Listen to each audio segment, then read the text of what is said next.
This is the adventure of the small kitchen.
Tender and juicy, and you can pair it with white rice.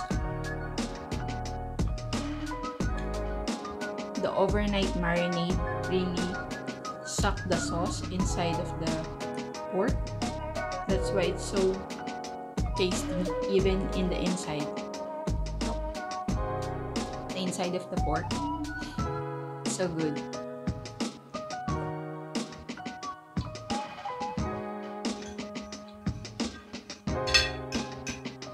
Bye guys. Thank you so much for watching, and I'll see you all in another one.